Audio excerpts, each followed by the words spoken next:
अस्सलाम वालेकुम स्टूडेंट। आज आपके लेक्चर का टॉपिक है टॉर्क। टॉर्क की डेफिनेशन और प्रॉपर टॉपिक स्टार्ट करने से पहले आपको दो टर्म्स के बारे में पता होना चाहिए है। एक होती है line of action of force और एक है axis of rotation. Line of action of force वो पॉइंट होता है बॉडी के ऊपर जिसके ऊपर फोर्स लगाई जाती है। फॉर एग्जाम्पल हम इधर यहाँ पर अगर डोर की एग्जाम्पल ले लें तो आपको पता है कि जब हम दरवाज़ा खोलते हैं और बंद करते हैं हम लोग हैंडल की मदद लेते हैं। ठीक है, हैंडल से पकड़ के खोलते हैं बंद करते हैं। तो हैंडल हमारे पास यहाँ पर पॉइंट है line of action of force,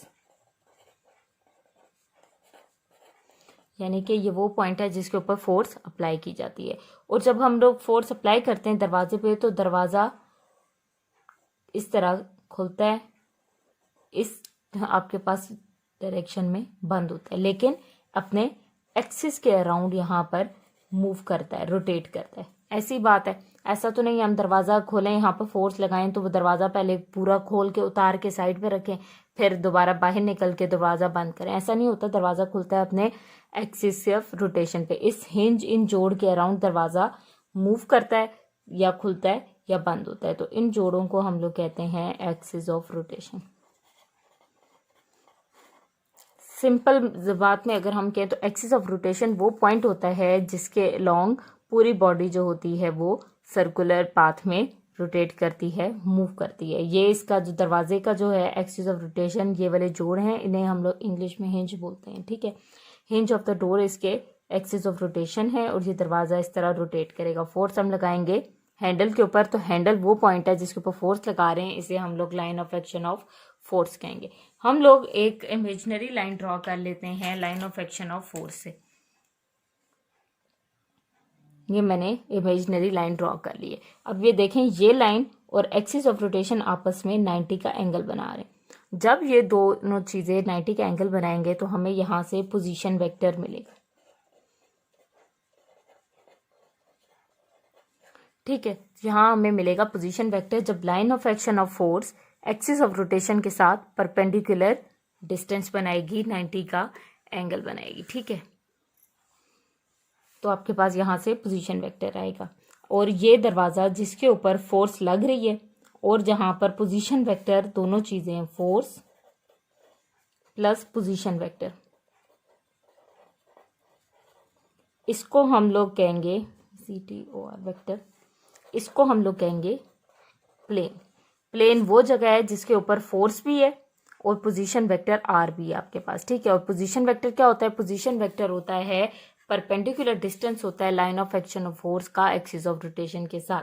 perpendicular distance आपको किस तरह पता लगा? क्योंकि इन लोगों ने देखें आपस में एक दूसरे के साथ 90 का एंगल बनाया। स्टार्ट करते हैं टॉपिक टॉर्क।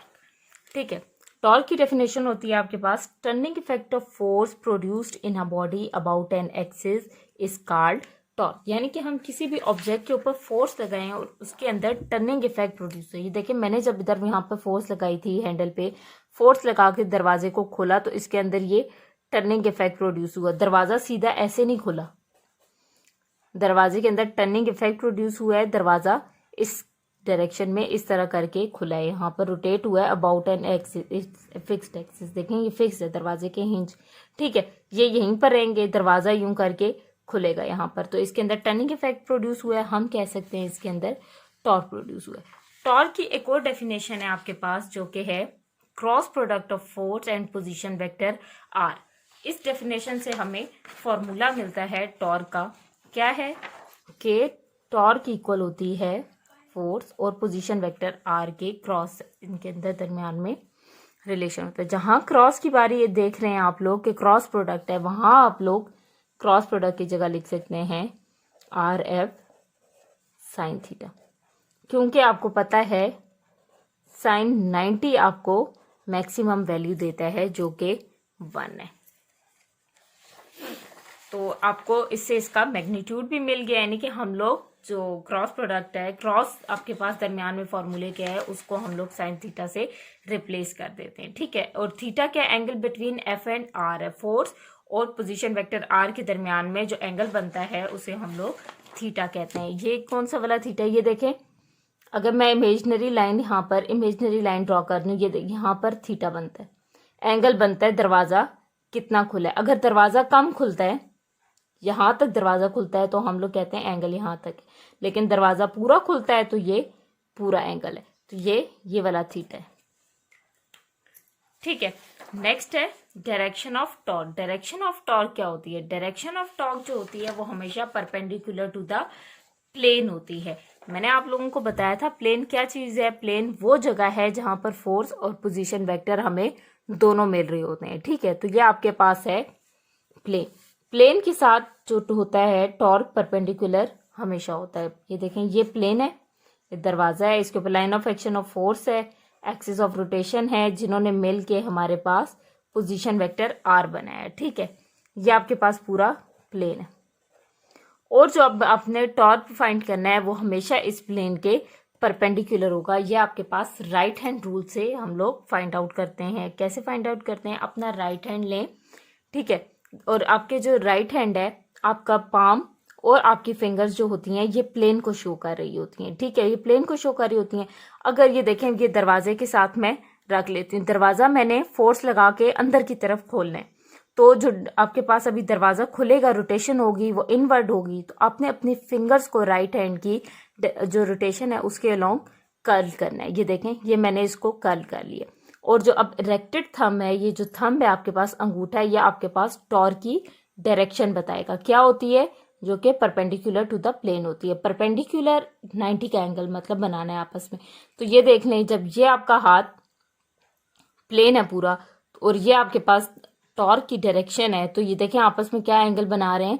90 का एंगल बना रहे हैं। मतलब इन दोनों के दरमियान में परपेंडिकुलर डिस्टेंस है, परपेंडिकुलर रिलेशनशिप है, 90 का एंगल बना रहे हैं। तो ये देखें, जब आप लोगों ने अपना हाथ कर्ल किया है अलोंग द डायरेक्शन, तो ये देखें आपके पास जो इरेक्टेड थंब है वो आपको टॉर्क बताता है। लेकिन अब आपने दरवाजा बंद करना है, आप अपने हैंड को बैकवर्ड तो नहीं मूव कर सकते, तो आप इसकी सिर्फ डायरेक्शन चेंज कर लेते हैं, इस तरह करते हैं, तो अब जो टॉर्क प्रोड्यूस होगा वो डाउनवर्ड होगा आपके पास। तो ये थी डायरेक्शन ऑफ टॉर्क। नेक्स्ट है आपके पास negative torque and positive torque. आपको पता है क्लॉक जो होती है हमारे पास, ये क्लॉक है,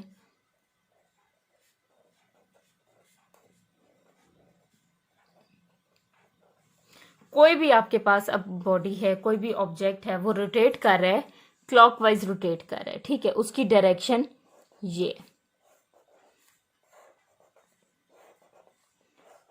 आपके पास ऑब्जेक्ट था, ये इस डायरेक्शन में रोटेट कर रहा है, मतलब इसके अंदर टॉर्क जो प्रोड्यूस हो रहा है वो इस डायरेक्शन में है, क्लॉकवाइज है।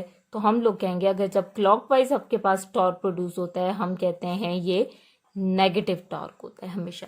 ठीक है, यानी कि जो भी ऑब्जेक्ट के ऊपर हम फोर्स लगाएंगे और उसके अंदर जो टॉर्क प्रोड्यूस हुआ उसकी डायरेक्शन क्लॉकवाइज हुई, तो हम उस टॉर्क को कहेंगे ये नेगेटिव टॉर्क है। लेकिन अगर इस ऑब्जेक्ट ने एंटी क्लॉकवाइज मूव करना स्टार्ट कर दिया, यानी कि घड़ी के उल्टा मूव करना स्टार्ट कर दिया, इसके अंदर रोटेशन एंटी क्लॉकवाइज हुई, हम कहेंगे जो टॉर्क प्रोड्यूस हुआ है वो पॉजिटिव है। ठीक है, नेक्स्ट है आपके पास unit of the torque. Unit of the torque is newton metre. आपको पता है टॉर्क के फॉर्मूला में दो चीजें हैं, एक है फोर्स और एक है पोजीशन वेक्टर आर। आपको पता है फोर्स की यूनिट होती है न्यूटन, और आपके पास जो पोजीशन वेक्टर आर होता है ये परपेंडिकुलर डिस्टेंस होता है, लेंथ है, लेंथ की यूनिट होती है मीटर। तो आपके पास टॉर्क की जो यूनिट आती है वो होती है न्यूटन मीटर। नेक्स्ट है आपके पास डायमेंशन ऑफ टॉर्क। टॉर्क का फॉर्मूला होता है T F क्रॉस R होता है आपके पास। आपको according to second law of motion आपके पास जो होती है फोर्स होती है equal to mass into acceleration के इक्वल होती है मल्टीप्लाई बाय R। और एक्सेलरेशन की आपके पास डायमेंशन होती है, ये आप चैप्टर फर्स्ट में फाइंड आउट कर चुके हैं, LT-2 होती है, और इसको स्क्वायर ब्रैकेट्स में लिखते होते हैं। M आपके पास मैस है, इसकी जो डायमेंशन है ये है, और आपके पास जो ये है ये आपके पास लेंथ है, तो इसकी डायमेंशन आपके पास ये है। ये आप लोग चैप्टर 1 में फाइंड आउट कर चुके हैं, इनको मैं इसमें लिखूंगी यहाँ पर।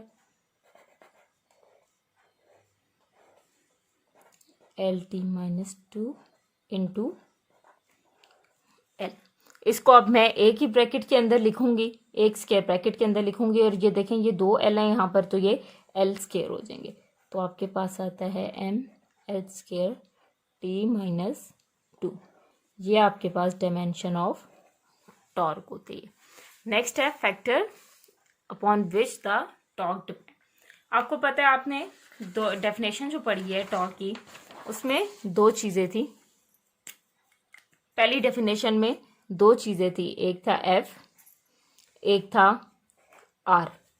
ठीक है, तो पहला फैक्टर जिस पे टॉर्क डिपेंड करता है वो होती है फोर्स, और दूसरा होता है पोजीशन वेक्टर R।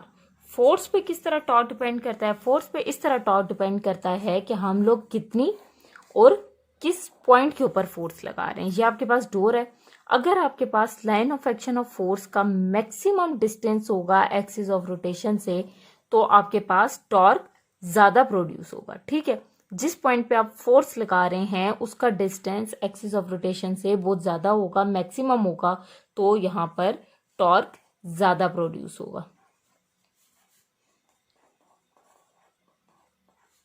लार्ज। लेकिन line of action of force अगर आप लोग बहुत नजदीक ले लेते हैं एक्सिस ऑफ रोटेशन के, यानी कि अब ये अगर डिस्टेंस है आपका उस पॉइंट का फोर्स का जो आप लगा रहे हैं एक्सिस ऑफ रोटेशन से, तो यहां पर मिनिमम टॉर्क प्रोड्यूस होगा।